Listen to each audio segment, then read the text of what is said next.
I'm Susan Wyche, and I'm an associate professor in Michigan State University's Department of Media Information.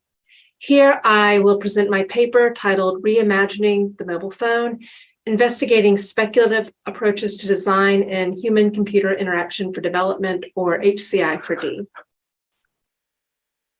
So within the field of HCI4D and HCI more broadly, design has traditionally been used to solve problems. Mobile phone applications primarily intended to address health and education challenges in low and middle income countries are a prominent example of these efforts. In this paper, I argue that design, especially speculative approaches, can play a different role in HCI4D. In the paper, I present a collection of 9 speculative design concepts that are intended to raise questions about mobile phones, especially how they're designed and what they're used for. These concepts are inspired by my more than 10 years of studying mobile phone use, primarily in Kenya. They also draw from my own design training, and I use that to imagine and develop these ideas. In the paper's discussion, I elaborate on how speculative design approaches can benefit the field of HCI4D by prompting questions about whether or not the field is actually solving the right problems, and also discussing how speculative design is useful for drawing attention to other topics to consider in the field. Speculative approaches to design are related to design fiction, Afrofuturism, and other design practices that pose difficult questions about the relationship between design, technology, and culture. The approach mostly contrasts the largely uncritical ones used in industry and academia. It also draws attention to other ways that design can contribute to knowledge about technology.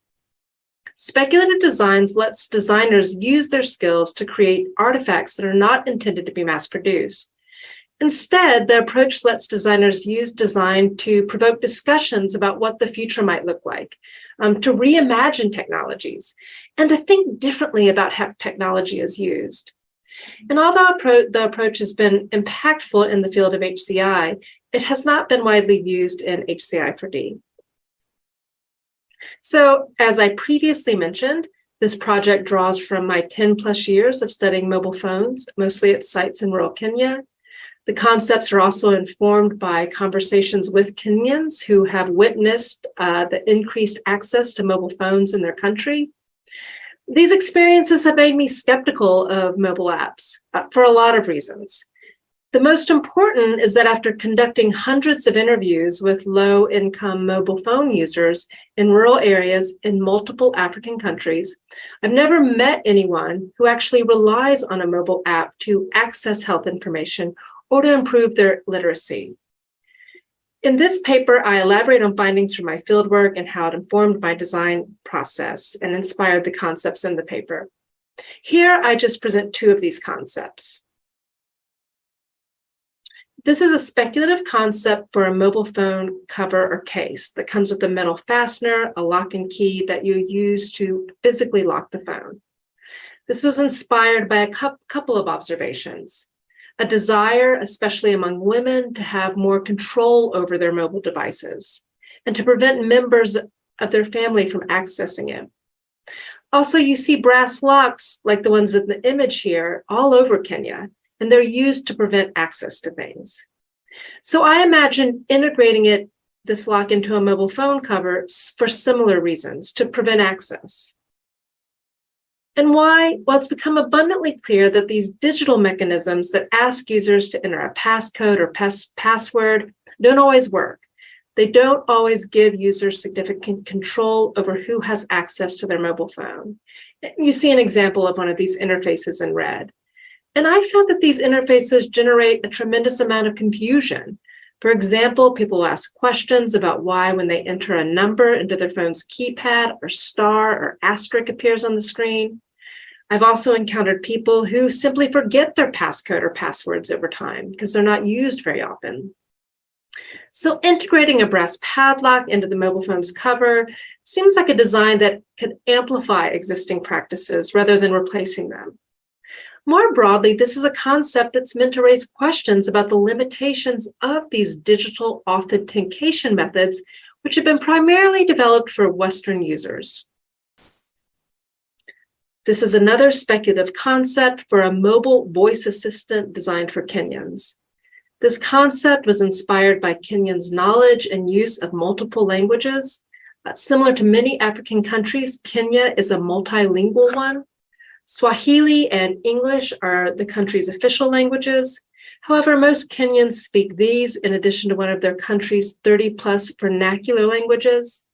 They also engage in code switching, which is a linguistic term that refers to alternating between two or more languages in a single conversation.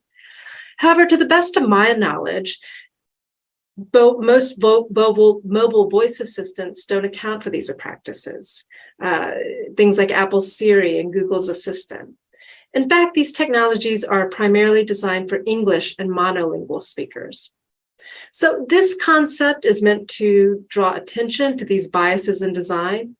More broadly, it's intended to raise questions about the limitations of machine translation. African languages are numerous and complex. I speculate that even though something like this could be developed, it would never effectively support the complexities of language use in multilingual societies. So, what are the implications of this work? Well, one of the observations that looms large in my fieldwork is that although health and education are important, they're not the topics that define most people's day-to-day realities. And they're certainly not the topics that define their interactions with their mobile devices. However, these persist as the topics that HCI4D designers, researchers, and their funders want to address. Underlying my speculative concepts are questions about whether or not this focus is misguided.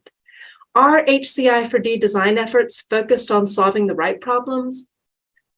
Other practical implications of this work include drawing attention to different design issues for the community to consider, especially those related to developing usable devices and interfaces. I also discuss alternative technologies and interventions to consider, and the limitations of using design to solve problems. So there's one thing I hope you take away from this talk, and that is that HCI4D needs less attempts at problem solving and more speculation. I want to thank my collaborators in Kenya, as well as my collaborators at Michigan State. This work has been primarily funded by the National Science Foundation. So thank you for your time.